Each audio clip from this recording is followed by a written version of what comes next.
Hey all, today we're going to use Saphira to create a new HARA for a robot production cell. So we're going to create a new project that we're going to call Robot Production Cell 2.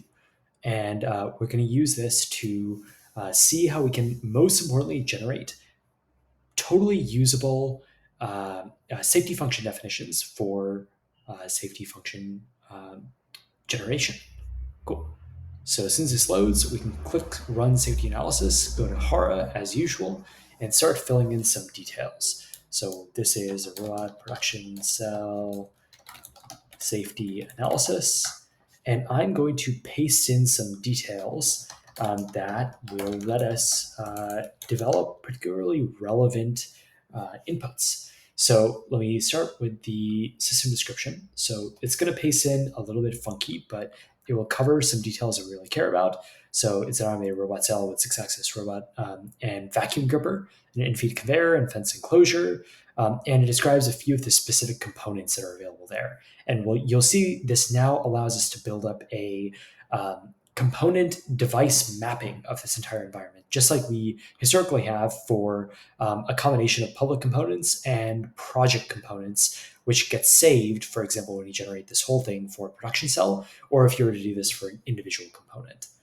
And we're going to provide some details about the environment and about the system interfaces that are available. So I'm pasting this in again, a little bit of funky formatting, but the system's able to handle it. We'll go through standard setup mode and emergency mode, and let's paste in the last details. So as always, you don't need all of this. This just helps us ensure that the safety functions we generate have the appropriate references. So we're going to do our typical generation. I'm going to send this off, and it'll take a sec to come back. And here we have it. We have a crushing hazard during automatic mode when pallet moving occurs. We have some pinch points during material handling near the in-feed conveyors, so really clearly based on the description we had earlier. And if you had an image, which we'd even upload at the beginning to map out those initial details, that would all be considered, and electrical hazards, and that should be it for now. So we can obviously add a ton more, but that gets us started, and let's generate the safety functions themselves. Will also take just a sec. And we have our 6 safety functions, which you can now see have actually a very specific format.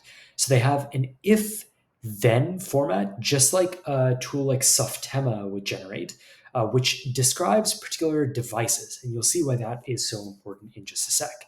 So this is an AOPD.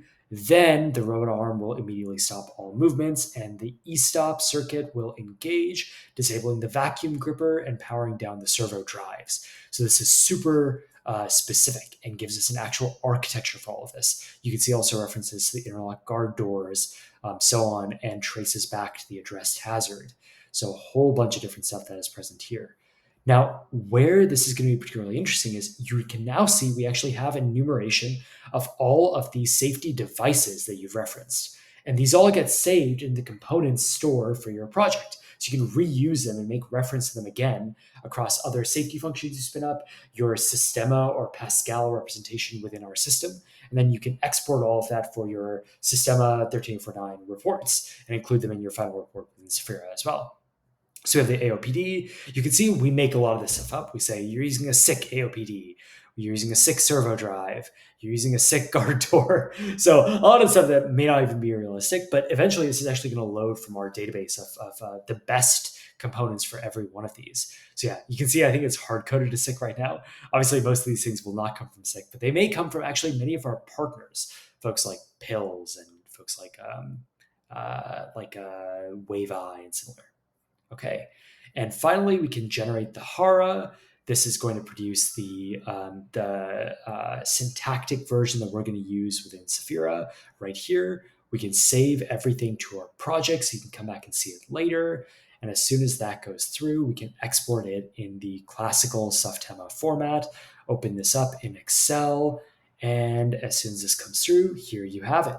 You have an explicit statement of the if-then conditions. You have a few other requirements that show up here, and you can pump this all into external tools to generate your PLC code and the rest of your architecture.